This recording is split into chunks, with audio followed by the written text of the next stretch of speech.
Get ready for your daily dose of WordPress and web development tips, tricks, and insights to help you find success with WordPress. You're listening to WP the Podcast with your hosts, David Blackman and Tim Streifler.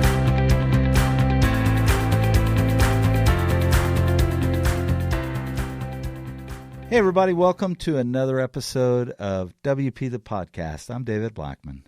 And I'm Tim Streifler.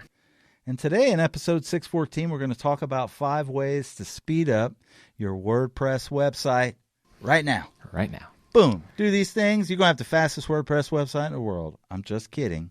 Don't take me literally, but it's a good topic to cover. Yeah, and to be clear, this isn't absolutely everything that you can do to make your website faster, but these are the 5 things that you want to start with because these will make the biggest difference. Number 1 on our list, and probably one of the most important, if not the most important one, is good hosting. Hosting matters, folks. Tim and I have been preaching this from the rooftop for years. If you're serious about your business, you need to be serious about your hosting.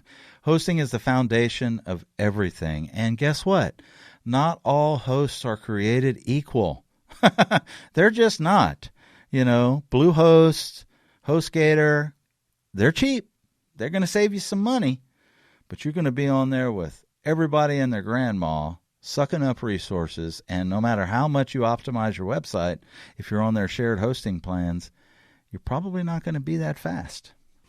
Yeah, that is 100% true, and it all kind of starts from there. You want good, reliable hosting, because if you do all the other things we talk about, it will help even on bad hosting, but it won't be as reliable or consistent. And so tomorrow's episode, we're going to talk about shared hosting versus VPS and dedicated, and we're going to talk about why cheap shared hosting is not good. And so tune in tomorrow for that. But the next thing on our list is have a solid cache solution. So WordPress is a database-driven CMS, which means it uses MySQL databases to store content. And so every time you load a new page on the site, it's going to the database to make sure it has the most recent and updated version of the post. And so, or if you're on like an archive page and you're pulling in blog posts, it's going to go and make sure you have all the most recent of all the different post types and everything. So there's a lot that happens behind the scenes that can make a WordPress website very slow out of the box. But if you use a cache plugin, what it does is it essentially takes a picture of your website, a static version instead of the dynamic version, and it will serve that version to the user instead. And so for a normal website, like a brochure style website, when you have a lot of content that's not really changing a lot, it works out really well. And like 99% of your website can be cacheable, and it makes your website drastically faster. And so there's a lot of really, really great cache plugins out there. If you're using Divi, you definitely want to check out Divi Rocket. It's by my good friend David here and his team.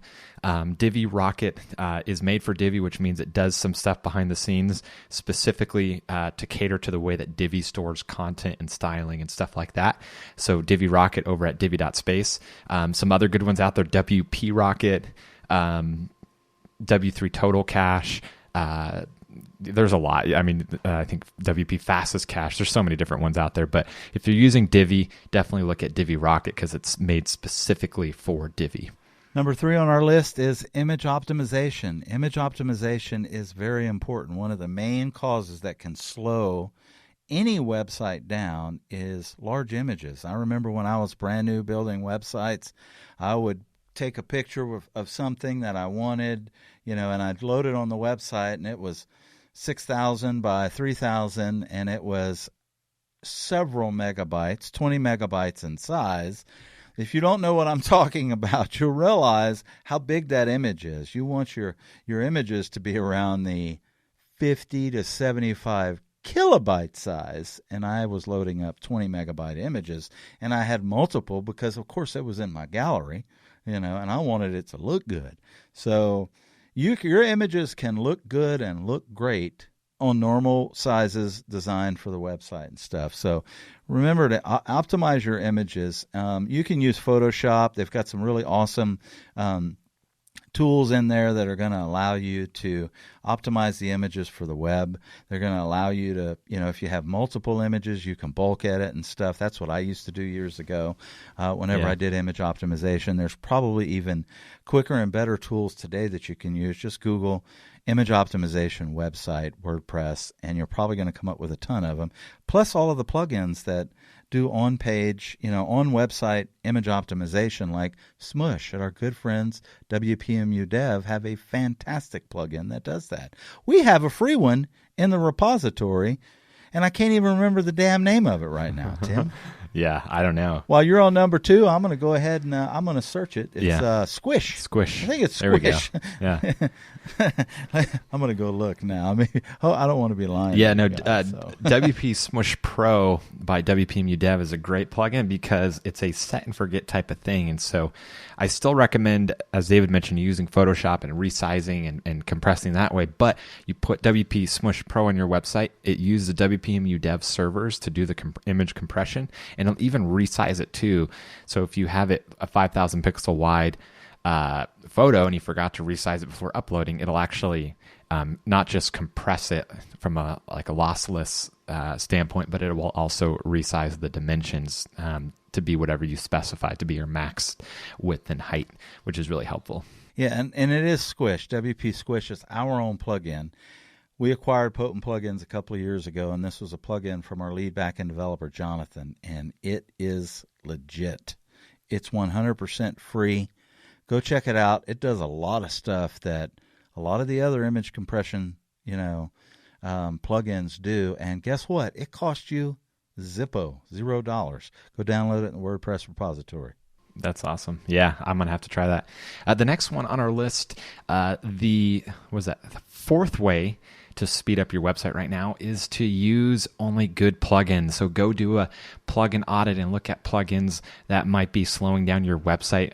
In another episode, we'll talk about how to actually do that. But you want to only use good, solid plugins that are well coded, as well as custom code. So it doesn't matter if it's in plugin form or if it's custom code you've added to your child theme.